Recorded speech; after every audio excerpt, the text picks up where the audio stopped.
estate agents bringing you fix and flip deals.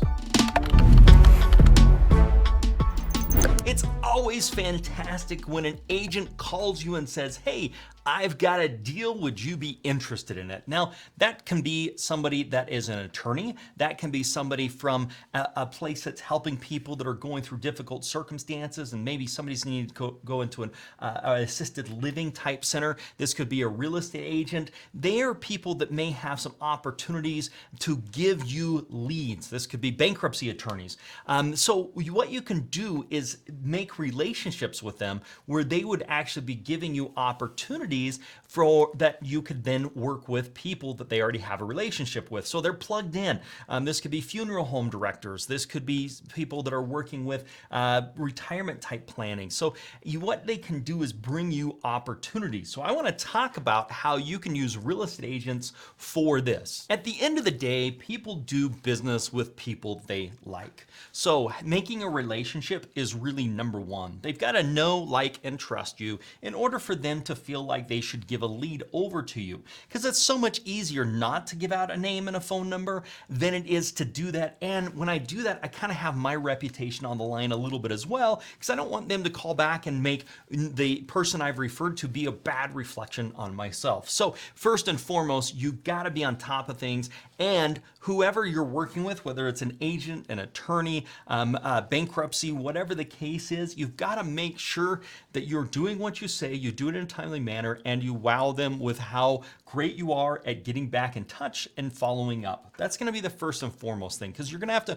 win their trust. I've been a real estate agent for almost 20 years, maybe a little more. My wife's a real estate broker, and when we first started doing fix and flips deals, we found a lot of them on the multiple listing service. In my market, those days have changed, and in a lot of markets, those days have changed, where finding off-market properties is the way to go. You see, once a property's put on the multiple listing service, there is going to be a lot of people, including agents and investors, that are going to be interested in buying those properties. Now, can you find properties on the MLS? It really depends on your area. Can you find properties with agents? Yes, but it also is going to depend on your area. But here's the key. Most real estate agents deal what's called a retail price, not a wholesale price. So if agents are calling you and say, I've got a good deal for you, I've got a good deal for you, they need to understand that for it to be a good deal, you've got some costs. You've got to buy the property. You've got to pay for the repairs for the property. You've got to pay for hard money. You've got to pay for origination fees. You've got to pay for title fees, and you're going to maybe have to pay for transfer taxes on both sides.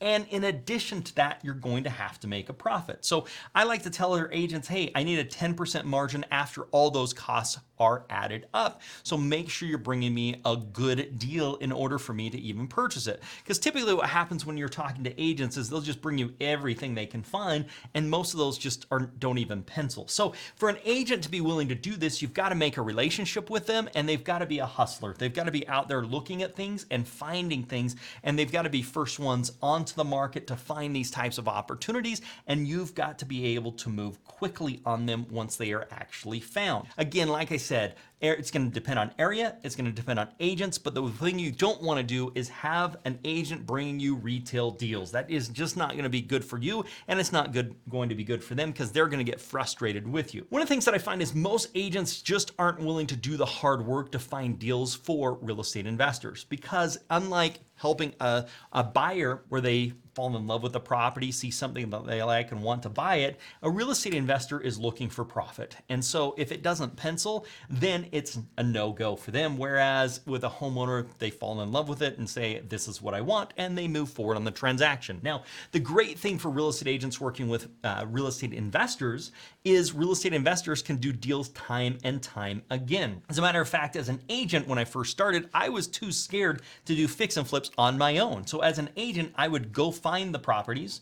Then I would also give them to somebody who was going to do the fix and flip, and I would require that they sold the property through me as well. So I would get the buy and I would get the sell commissions, and I would still be working with the same client. So it cut down on some of my workload because it was the same property, but I double dip on the commissions, and they would go and do the fix and flip. They would go fix it up and sell the property. Now, a lot of investors I worked with, they did the work themselves, and a lot of them had their own money or a line of credit against their house where they would then purchase the property. So it cut down on some of those expenses and some of those costs, which made it so those skinnier deals they were able to move forward on. If you want to have real estate agents bringing you deals, you've got to connect with a lot of real estate agents. You've got to make sure they understand what is a good deal for you and what is not. So when their phone rings, you can be all over that and you can jump at a great opportunity. But you've got to find real estate agents that are willing to work and willing to get out there and are willing to work with investors, because unlike with traditional homeowners buying properties, they're going to make a heck of a lot more offers before one gets accepted than they typically will with a homeowner who can pay a lot more money than what an investor is able to do. The other thing you can actually do is offer them a additional commission.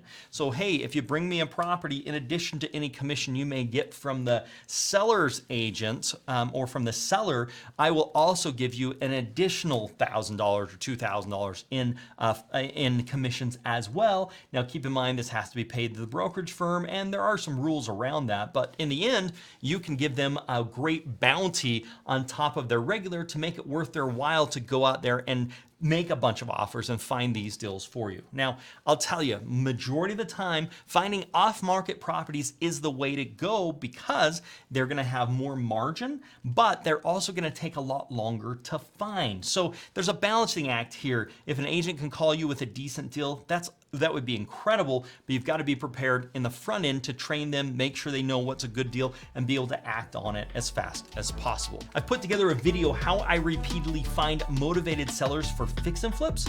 Check out this video. It's the first steps of getting into real estate investing. If you can't find sellers, you're not an investor, and I will show you how I target the right properties with the right owners over and over again. Check out this video, make it a profitable day, and bye for now.